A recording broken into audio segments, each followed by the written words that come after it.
On a crisp December afternoon in downtown Chicago, Natalie Carter adjusted a sculpture in the corner of the Westview Gallery. The sunlight spilled through the high windows, casting warm glows across the contemporary pieces she had spent weeks curating. Art gave her peace, something she rarely found at home. As she stepped back to assess the arrangement, her phone buzzed with a message from her mother. "Dinner at 7. Don't forget, Julia has big news to share." Natalie exhaled softly, already anticipating the familiar tension that clung to every family gathering.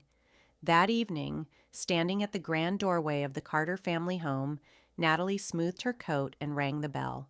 Her mother, Evelyn, opened the door, perfectly dressed and already disapproving. "That outfit again? Couldn't you change before coming?" Evelyn asked with a half smile. Inside, Natalie's younger sister, Julia, practically glowed with excitement. "I've been promoted, director of finance. Isn't that amazing?" Their father, Richard, raised a glass. "Now that's something to be proud of." Natalie nodded politely, smiling for Julia's sake. She waited until dessert to quietly slide a small velvet box across the table. "I have some news, too," she said, lifting the lid to reveal a simple engagement ring. "Daniel proposed." There was a pause. "Daniel? The guy who works in landscaping?" Evelyn's voice carried faint disbelief. "He owns his own business, and he's kind," Natalie replied, steady. No one said congratulations, just silence, broken finally by Julia's hesitant smile. "Well, that's unexpected." Natalie stood, her voice firm yet calm. "You don't have to approve. I just wanted to share it, because this is joy." Outside under the city's winter lights, she called Daniel. "It went just as I expected," she said, smiling, "but I'm still happy, because I chose us." Natalie Carter stared out the window of her small apartment, watching snow fall quietly on the sidewalk below. It had been 2 days since the dinner at her parents' house, and her mother's words still echoed in her head. "Daniel? The guy who works in landscaping?" As if love could only be valid if it came with a resume. Daniel walked in, brushing snow from his jacket. "Hot cocoa?" he asked, holding up 2 steaming mugs. Natalie smiled. "You're too good to me." He set the mugs down and joined her by the window. "Still thinking about your family?" he asked gently. She nodded. "It's not just that they disapprove. It's like, my happiness isn't real to them unless it looks a certain way. Julia gets applause. I get polite nods." Daniel took her hand. "We don't need applause. We just need truth." Later that week, Natalie received an invitation, Julia's engagement party, held at a rooftop venue overlooking Lake Michigan with catering from a Michelin star chef. Their parents had already posted about it on Facebook.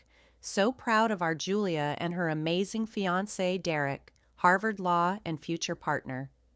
Natalie sat at her kitchen table, the invitation in her hand. Daniel looked up from across the room.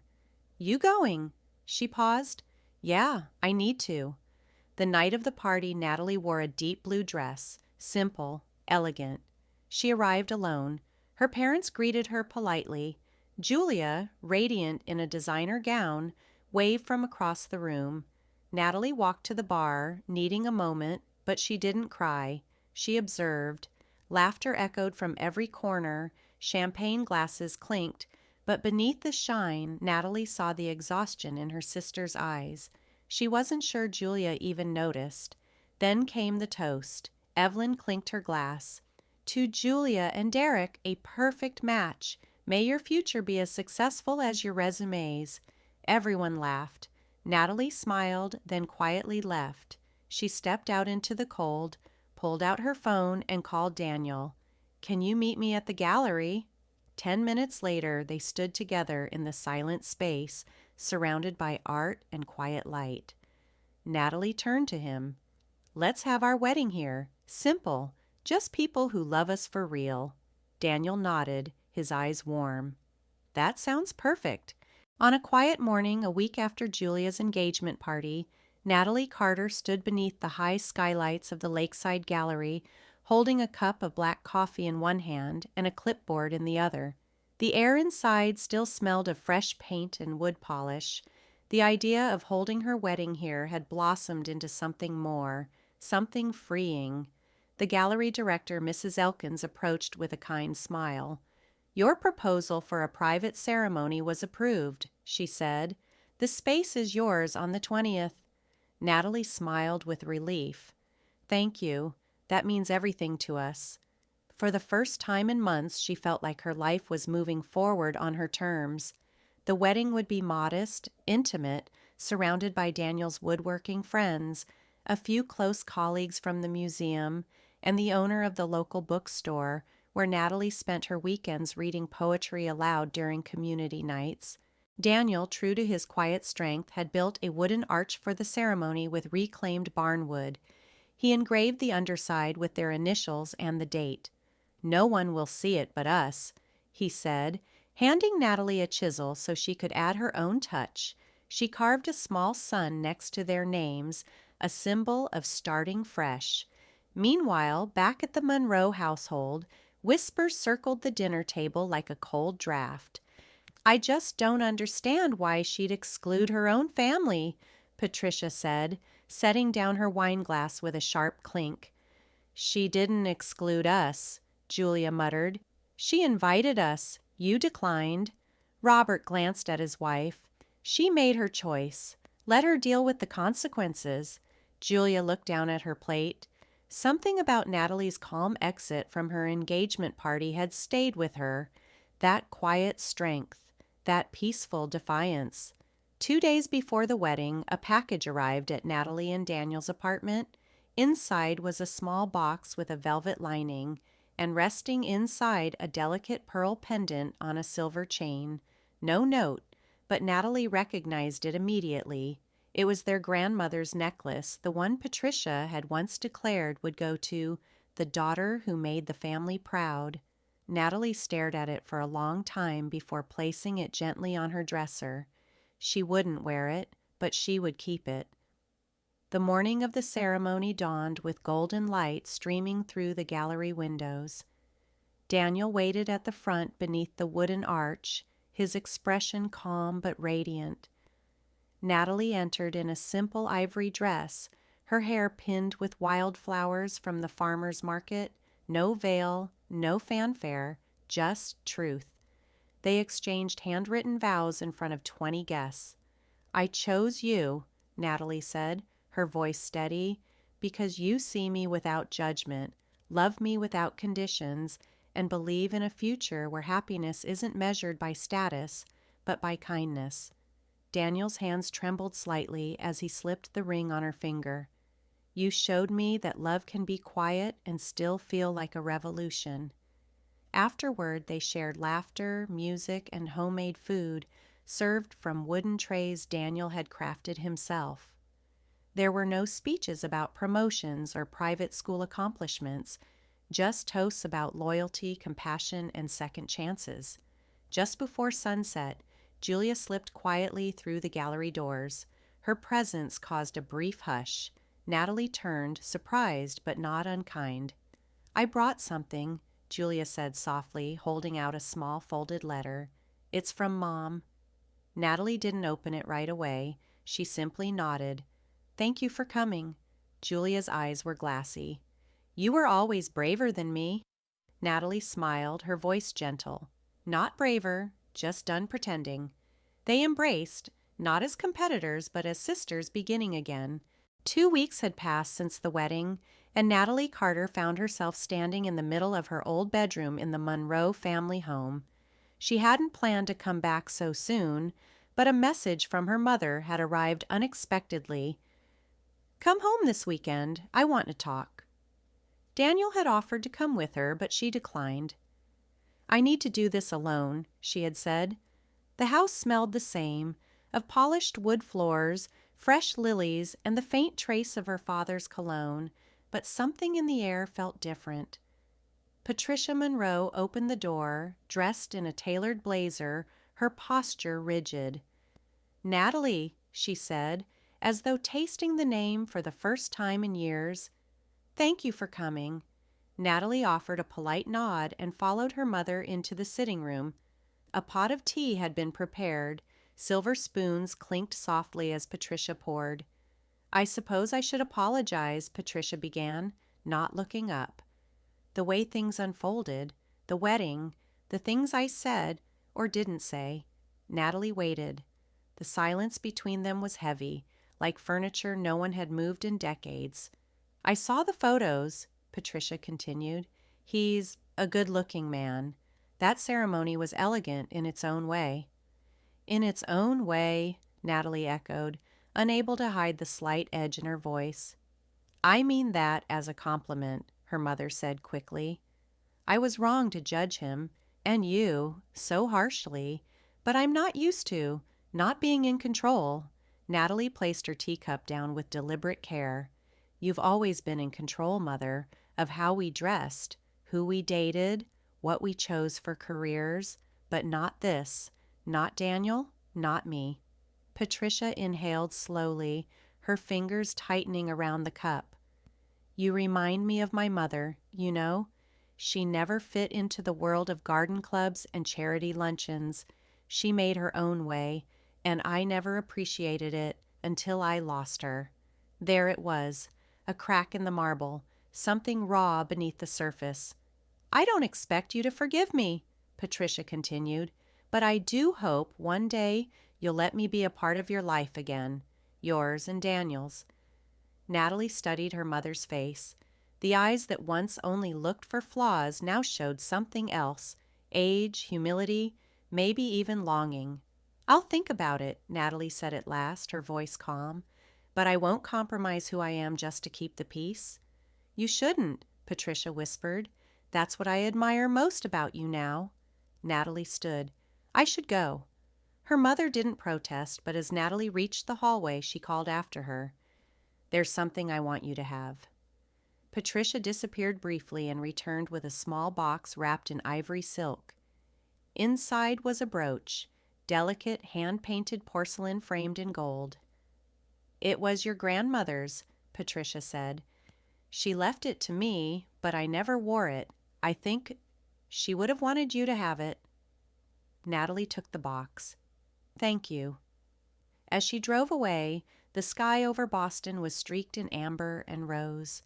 The city lights began to flicker on, and Natalie rolled the window down, letting in the cool breeze. She thought about Daniel, about the gallery, about the life they were building from scratch. There was no ribbon-cutting moment that marked when healing began, just quiet steps like these, honest conversations, unfolding truths, small, delicate boxes handed across invisible divides. And though the road ahead remained uncertain, Natalie knew one thing: she was no longer walking it alone. A month later, Natalie stood at the edge of the community gallery she and Daniel had poured their hearts into. The grand opening was only days away, and despite the whirlwind of preparation, there was a calm pride rooted deep in her chest. For the first time, the life she was building reflected her true self. No filters, no masks. Daniel adjusted a painting on the far wall, then stepped back. "What do you think?" he asked, pointing at the local artist's depiction of a mother and daughter embracing in a garden. Natalie studied it for a moment. The brushstrokes were rough but emotional, real. "I love it," she said. "Put it in the front. Let it be the first thing people see when they walk in." He smiled. "You got it, boss." Their laughter filled the space, warm and full. In the months since the wedding, Daniel had remained her anchor, steady, kind, and fiercely loyal. Their small apartment, once a temporary plan, now felt like home. They cooked together, dreamed together, and every evening, after long days at the gallery and at the museum, they collapsed into bed feeling both tired and grateful. Natalie checked her phone and saw a text from her sister, Christina. "Dinner Sunday night. Mom wants to make paella. Dad's even offering to grill." It made her smile, an invitation without conditions. I think we're being pulled back into the Monroe dinner circuit, Natalie joked, showing Daniel the message. Should I wear my tux? He teased. Number, but maybe don't wear your Red Sox hoodie. On Sunday evening, the family gathered in the Monroe's spacious dining room. The mood was strikingly different from past dinners, lighter, warmer, even genuine. Robert was dressed casually in a golf shirt, flipping shrimp on the grill like a seasoned backyard chef. Patricia wore a linen blouse and flats, her signature pearls notably absent. "You've redecorated," Natalie commented, noticing the lack of stiff floral arrangements and the addition of framed photos, actual candid moments instead of posed portraits. Christina leaned in. "Mom started changing things after your wedding. Says she wants the house to feel like a home again." Dinner was served outside on the patio. Laughter echoed across the lawn as wine flowed and stories were exchanged. It felt, for the first time in a very long while, like a real family meal. Halfway through dinner, Patricia gently tapped her glass. "Everyone, I just want to say something." Conversations quieted. She looked directly at Natalie and Daniel. "I know we've made many mistakes. We judged before we understood. But what I've seen in you both these past months, your resilience, your commitment, your joy, it's taught me something. I'm proud of you, Natalie. And Daniel?" She turned to him. "You've proven to be a man of great character." Daniel nodded humbly. "Thank you, Mrs. Monroe." "Patricia," she corrected, smiling. Robert raised his glass. "To second chances." "To family," Christina added. Glasses clinked. Natalie blinked away tears, overwhelmed by the change in the people who once pushed her away. There were still wounds to heal, scars to acknowledge, but tonight was a step forward. Later that evening, as she and Daniel walked hand in hand toward their car, she paused beneath the old elm tree where she used to sit as a teenager and dream of escaping. "I never thought I'd stand here and feel peace," she whispered. Daniel kissed her temple. "You earned it." Natalie nodded. She hadn't just found love. She had found the strength to shape her own path, and now she was watching others learn from it too. Tomorrow the gallery would open its doors, but tonight a more personal door had finally swung open, with love, with acceptance, and with the promise of something beautiful ahead. The morning of the gallery's grand opening dawned crisp and clear, the Boston sky streaked with sunlight and promise. Natalie Monroe stood in front of the glass doors of the Hearth Gallery, her hand gently resting on the handle. Inside, every detail had been polished, checked, and perfected. Flowers on the welcome table, the guest book waiting for signatures, spotlights aligned just right on every piece of art. But more than the curated beauty, it was the emotional investment that made this space sacred to her. Each piece represented a story, and every inch of the gallery had been shaped by her and Daniel's joint vision, a community space meant to uplift emerging voices. "You ready?" Daniel asked, appearing beside her with 2 cups of coffee. Natalie took hers and smiled. "I've never been readier." By noon, the first guests began arriving. Artists came with their families, friends with their children, elderly neighbors curious about the buzz. The gallery quickly filled with the warm hum of conversation, laughter, and admiration. Natalie floated from one group to another, introducing artists, answering questions, and accepting heartfelt thanks.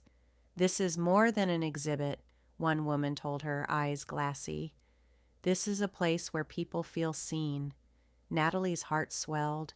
That had always been the goal. As the afternoon light poured through the gallery's tall windows, Patricia Monroe arrived with Robert, both dressed in understated elegance. They stepped inside, glancing around with quiet awe. Elizabeth, Michael's mother, joined them shortly after, beaming with pride. Natalie greeted her parents at the entrance. "Mom, Dad, you've created something incredible," Patricia said sincerely. "It's warm, alive. It reflects you," Robert added, patting her shoulder. They made their way through the gallery, stopping at a watercolor piece by a young artist from Roxbury. It depicted a girl standing in the middle of a storm, her hair wild, her feet planted firm in the swirling rain. Beneath it, the plaque read, "She Stood Still," by Maya Clark, age 16. "I remember standing just like that," Natalie said quietly to Daniel, who had walked over beside her, "in the middle of everything, not knowing which way the wind would blow next." "But you didn't move," Daniel said, slipping his arm around her. "You let the storm pass, and then you built this." Near the end of the evening, Natalie took the small microphone set near the front and tapped it gently. The murmuring crowd fell quiet. "Thank you all for coming," she began, her voice steady but thick with emotion. "This gallery started as a dream, but it only became real because of the people who believed in it, believed in me." She glanced toward her parents, then at Daniel. "I know what it's like to feel overlooked, unheard, but I also know what it means when someone finally sees you. That's what I hope this gallery becomes, for every artist, every visitor, every person who walks through these doors." A round of applause filled the room, and tears pricked Natalie's eyes. She spotted Christina near the back, filming proudly, and nodded toward her. Later, as the lights dimmed and guests began to leave, Patricia approached again, handing her daughter a small envelope. "What's this?" Natalie asked, surprised.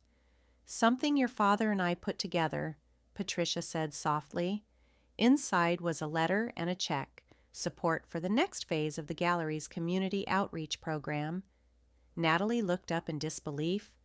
"I told you once that your talent belonged somewhere else," Patricia said. "I was wrong.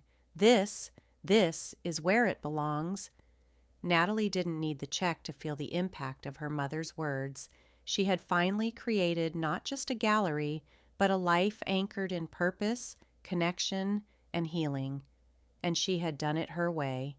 A month had passed since the grand opening of the Hearth Gallery, but the buzz still lingered in the Boston art scene. Local newspapers had run glowing reviews, and two of the young artists featured had already received calls from national curators.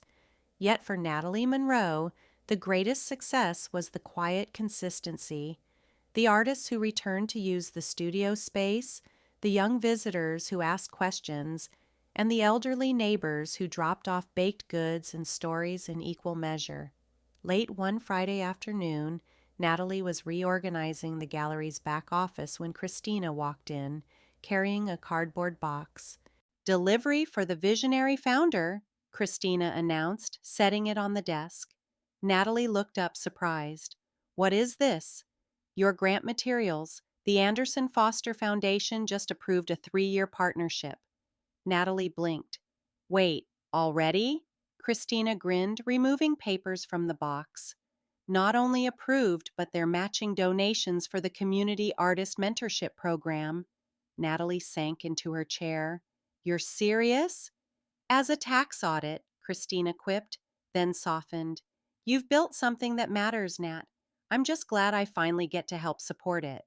There was a pause, a stillness thick with something unspoken. "Hey," Natalie said carefully, "I've been meaning to ask. Are you okay with this new life?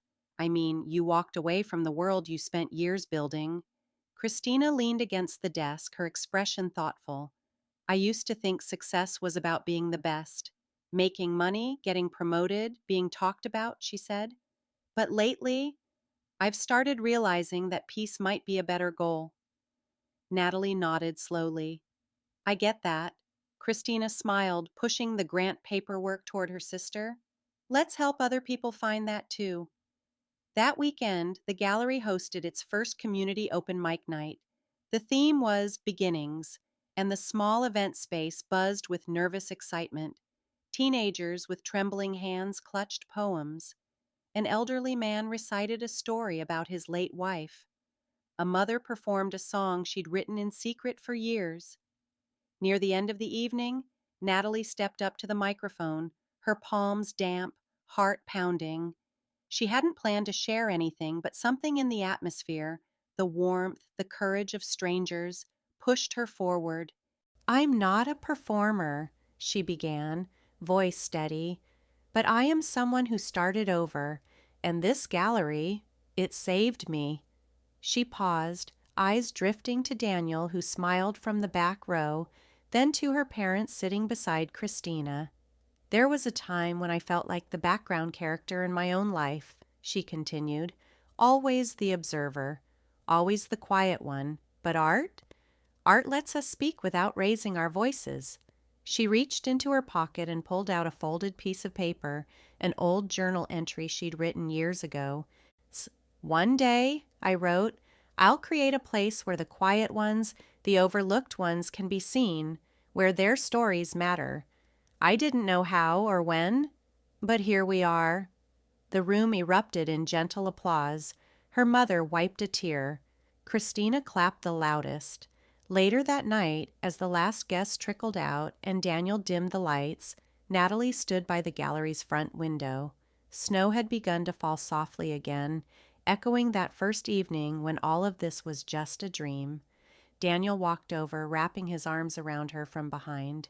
"You did it," he whispered. "We did it," Natalie said, her voice filled with quiet wonder. Outside, the snow continued to fall, each flake a reminder that even in the coldest seasons, beauty finds its way. A few weeks after the open mic night, Natalie received an unexpected phone call at the gallery. "Hi, it's your mother," Patricia said quietly. "Do you have a moment?" Natalie stood still, caught off guard by the uncharacteristically hesitant tone. "Sure. Everything okay?" There was a pause. "I was wondering if we could have lunch, just the two of us." Natalie agreed, though a hint of skepticism remained. Their relationship had improved since the wedding, but it still operated under a veil of caution, like walking on fresh ice, promising yet uncertain. They met at a small French cafe in Back Bay. The atmosphere was warm and elegant, with soft piano music drifting beneath the clatter of cutlery and conversation. Patricia ordered tea, her fingers tapping nervously on the tablecloth. "I wanted to say something I should have said a long time ago," she began. "I was wrong." Natalie blinked. "About what?" Her mother looked down, carefully choosing her words. "About how I treated your choices, your work, your relationship with Michael. I was so afraid of you taking the hard road that I failed to see the strength in it." Natalie stared at her mother, unsure how to respond. "I always thought I was protecting you," Patricia continued, "but I realize now I was trying to shape you into a version of me, and that wasn't fair." The silence stretched between them, filled not with resentment, but with reflection. "Thank you for saying that," Natalie said at last. "I needed to hear it." Patricia smiled faintly. "Your gallery, it's beautiful. Christina can't stop talking about it. And Robert, he may not say much, but he's proud. I know he is." Natalie looked out the window at the snow-covered street. "I just wanted to build something real, something that gave people a voice." "You have," Patricia said softly. "And you've given me a new perspective, too." They finished lunch without the usual awkward pauses. Instead, they spoke about upcoming exhibits, Christina's work with the foundation, and even their favorite local artists. When they stood to leave, Patricia reached out and gently squeezed Natalie's hand. "I'm proud of you," she said, "not just for what you've accomplished, but for the woman you've become." That evening, Natalie returned to the gallery. The lights were low, and Daniel was sketching in the back room. She watched him for a moment, feeling a quiet peace settle over her. When he noticed her, he smiled. "Good talk," Natalie nodded. "It was healing." She walked over and kissed his forehead, her heart lighter than it had been in years. "I think we're finally starting to understand each other," she said. Outside, Boston was blanketed in white again, but this time Natalie saw something new in the snowfall, not isolation, but renewal. 9 weeks passed, and the winter slowly gave way to the first hints of spring in Boston. The streets near the gallery began to thaw, and the once barren trees outside Natalie's apartment showed tiny buds of promise. Life was shifting again, this time gently. Natalie stood in the center of the gallery holding a soft gray folder. Inside were the finalized plans for the Anderson Foster Foundation's first traveling art exhibit, Healing Through Creation. Christina had helped secure venues across New England, while Daniel worked closely with community artists to curate a blend of pieces that told stories of resilience. But today wasn't about logistics. Today was about celebration. The gallery was buzzing with life. Guests mingled, champagne flutes in hand, as local musicians played in a corner. The exhibit had drawn an impressive crowd: museum donors, young artists, old professors, and even children from nearby schools. Patricia and Robert had arrived early and, surprisingly, offered to help with seating. Christina floated between conversations, her laughter genuine and light. In a quiet moment, Natalie stood near one of her favorite installations, a collage of handwritten letters from survivors of grief, layered under translucent watercolor portraits. She was joined by Daniel, who slipped his arm around her waist. "You did this," he whispered. "You turned your pain into something beautiful." Natalie leaned into him. "We did it, all of us." From across the room, Patricia caught her daughter's eye and smiled. It was no longer a forced gesture, but something softened by time and effort. The two women shared a brief nod, acknowledgement, understanding, and perhaps forgiveness. A young artist approached Natalie timidly. "Thank you," she said. "This space, it gave me the courage to show my work." Natalie's eyes welled. "That means everything," she replied. As night fell, the gallery lights glowed like lanterns against the dusky sky. Outside, families paused to admire the displays in the window. And inside, Natalie Monroe finally felt at home, not just in the gallery, but within herself. The last day of the exhibit arrived, with golden spring sunlight spilling through the gallery's front windows. Natalie stood at the entrance, quietly watching as guests trickled in. Children pointed to the artwork. Elderly visitors paused to read each story, and young couples whispered thoughtfully in front of canvases. It was everything she had dreamed of, and more. Daniel brought her a cup of coffee, his hand brushing hers as he smiled. The gallery's booked through summer now, and the foundation has 3 more schools requesting community programs. Natalie nodded, her heart full. "I never imagined this would grow the way it has." Christina approached, holding a small envelope. "This came earlier," she said with a wink.